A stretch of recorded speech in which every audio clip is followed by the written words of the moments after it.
ଆମର ବିଦାୟୀ ରାଜ୍ୟପାଳ ରଘୁବର ଦାସ ଝାଡ଼ଖଣ୍ଡ ଫେରିଗଲେ। ସେ ବିଜେପିର ସଦସ୍ୟତା ଗ୍ରହଣ କଲେ ବୋଲି ଟ୍ୱିଟ୍ କଲେ ଏବଂ ତାପରେ ସେ ଗୋଟେ ବୟାନ ଦେଲେ। ସେ ବୟାନରେ କହିଲେ ଯେ ରାଜ୍ୟପାଳ ପଦଟା ଗୋଟେ ଲାଟ ସାହେବ ପଦ ନୁହଁ ଏବଂ ସେ 3 ମାସରେ 30 ଜିଲ୍ଲା ବୁଲିଲେ, ଲୋକଙ୍କ ସାଥିରେ ମିଶିଲେ, ଗ୍ରିଭାନ୍ସ ନେଲେ ଇତ୍ୟାଦି ଇତ୍ୟାଦି। ତାକୁ ନେଇକି ଆମେ କହିଲୁ ଯେ ସିଏ ଓଡ଼ିଶାରେ ରାଜ୍ୟପାଳ ନଥିଲେ, ସେ ବିଜେପିର ପଲିଟିକାଲ ଏଜେଣ୍ଟ ଥିଲେ ଏବଂ ରାଜଭବନକୁ ସେ ବିଜେପିର ପାର୍ଟି ଅଫିସ ବା କାର୍ଯ୍ୟାଳୟ ଭାବରେ ପରିଣତ କରିଥିଲେ।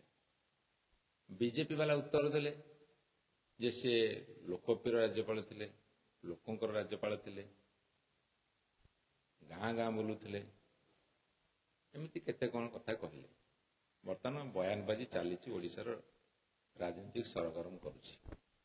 ମୋର ଏଇଠି କେତୋଟି ମୌଳିକ ପ୍ରଶ୍ନ।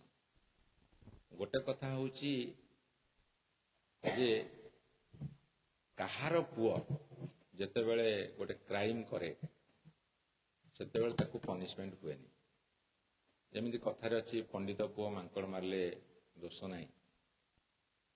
ସିଏ ଓଡ଼ିଶାର ତାଙ୍କ ଅଫିସରେ ଚାକିରି କରୁଥିବା ଜଣେ ବ୍ୟକ୍ତିଙ୍କୁ ତାଙ୍କ ପୁଅ ମାଡ଼ ମାରିଲା, ଜୋତା ଚଟେଇଲା, ଅକଥନୀୟ ନିର୍ଯାତନା ଦେଲା। ସିଏ ଗଣମାଧ୍ୟମ ଆଗରେ କହିଲେ, ପୋଲିସରେ ଏଫଆଇଆର ଦେଲେ, କୌଣସି କାର୍ଯ୍ୟାନୁଷ୍ଠାନ ନିଆଗଲା ନାହିଁ। ଏଇଟା ଲୋକଙ୍କର ରାଜ୍ୟପାଳଙ୍କର ପୁଅ ନା ଲାଟ ସାହେବଙ୍କର ପୁଅ?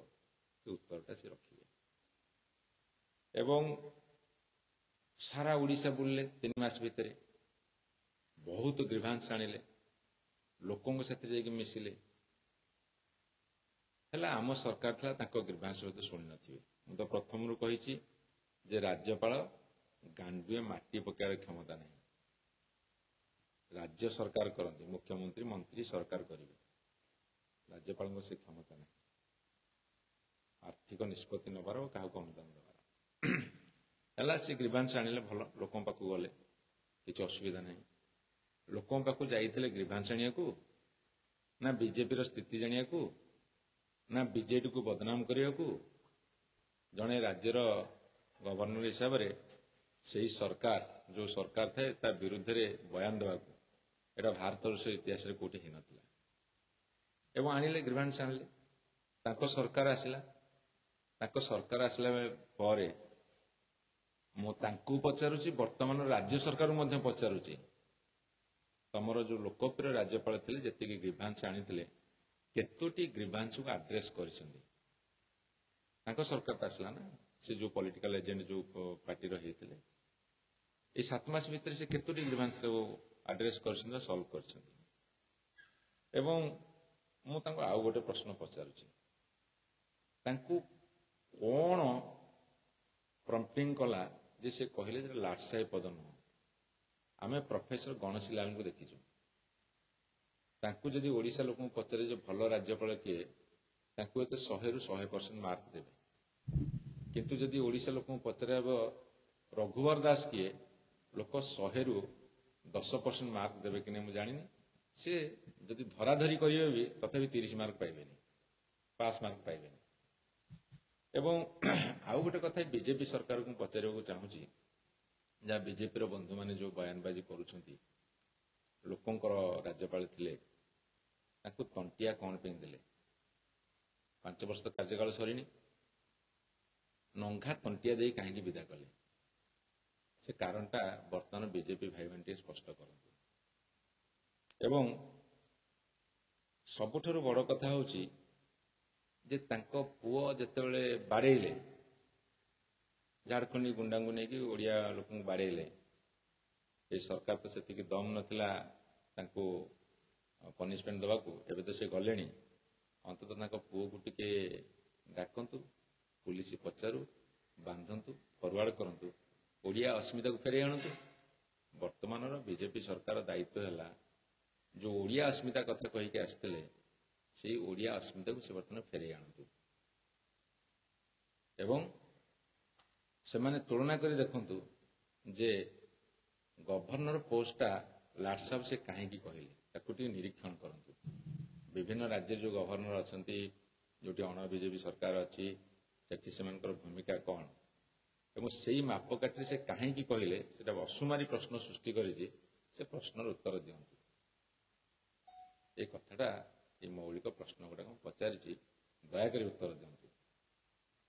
ଏକରେ ତଣ୍ଟିଆ କାହିଁକି ମାରିଲେ, କୋଉ ରାଜ୍ୟରେ ଗଭର୍ଣ୍ଣର ସବୁ ଲାଟ ସାହେବ ହେଇଛନ୍ତି ଏବଂ ସିଏ ନିଜକୁ ଲାଟ ସାହେବ କହିଲେ ନାହିଁ କିନ୍ତୁ ତାଙ୍କ ପୁଅକୁ ଛାଡ଼ିଲେ ଏବଂ ପୂର୍ବତନ ଗଭର୍ଣ୍ଣରଙ୍କ ଅପେକ୍ଷା ଇଏ କୋଉ ଗୁଣରେ ଭଲ ଥିଲେ ଏବଂ କାର୍ଯ୍ୟକାଳ ସରିବା ପୂର୍ବରୁ ବିଜେପି ବାଲା କାହିଁକି ତାଙ୍କୁ ତଣ୍ଟିଆ ମାରିଲେ। ଏସବୁ ମୌଳିକ ପ୍ରଶ୍ନର ଉତ୍ତର ଦିଅନ୍ତୁ। ନିଜ ଢୋଲ ନିଜେ ପିଟିଲେ କ'ଣ ହବ? ସେ ତ ପ୍ରଶ୍ନର ଉତ୍ତର ଦେବେ ନା, କାହିଁକି ତାକୁ ବିଜେପି ବାଲା ତଣ୍ଟିଆ ମାରିଲେ। ମୁଁ ସେ ଗୋଟାଏ ପ୍ରଶ୍ନର ଉତ୍ତର ସବୁ ଅଛି। Governor appointment by the recommendation of central government, କେବଳ ରାଷ୍ଟ୍ରପତି ଆପଏଣ୍ଟମେଣ୍ଟ ଦିଅନ୍ତି କିନ୍ତୁ ତାକୁ ୟୁନିୟନ ଗଭର୍ଣ୍ଣମେଣ୍ଟ ରେକମେଣ୍ଡ କରେ। ଏବଂ ସେଇ ତ ମୌଳିକ ପ୍ରଶ୍ନ, ତମେ ତାଙ୍କୁ କାହିଁକି ତଣ୍ଟିଆ ମାରିଲ? ଯଦି ସେ ବିଜେପିର ସଦସ୍ୟ ନଥିଲେ, ନିରପେକ୍ଷ ଥିଲେ, ତାହେଲେ ବିଜେପି ବାଲା ତାଙ୍କ ପାଇଁ ଅଣ୍ଟା ଭିଡୁଛନ୍ତି କାହିଁକି? ପ୍ରଶ୍ନ ଉତ୍ତର ବିଜେପି ବାଲା ଅଣ୍ଟା ଭିଡ଼ିକି ଭାରି ଜୋର ଲଢ଼ଉଛନ୍ତି, ଲଢ଼େଇ କରୁଛନ୍ତି। ଗୋଟେ ପଟେ ପାଟିରେ ବିସ୍କୁଟ, ପଛପଟେ ନାଥ, ଆର ପଟେ ଅଣ୍ଟା ଭିଡୁଛନ୍ତି କାହିଁକି ଯଦି ସେ ନିରପେକ୍ଷ ଥିଲେ? ସୂତା କ୍ଷୀର ସଳଖି ପାରିବେନି, ଗ୍ରିଭାନ୍ସ ନେବେ। ଯଦି ଗ୍ରିଭାନ୍ସ ତମେ ନେଇଥିଲ, ହଜାର ହଜାର ଗ୍ରିଭାନ୍ସ ନେଇଥିଲ, ହେଲା ଆମ ସରକାର ପଳେଇଲା, ବିଜେପି ସରକାର ଆସିଲା, ତମେ 7 ମାସ କଣ୍ଟିନ୍ୟୁ କଲ, ସେଇ ଯେତିକି ଗ୍ରିଭାନ୍ସ ଆଣିଥିଲ ତାକୁ ଟିକେ ଲୋକଙ୍କ ସାମ୍ନାରେ ପକେଇ ଦିଅ, ସେଥିରୁ କେତେଟା ତମେ ସମାଧାନ କରିଛ।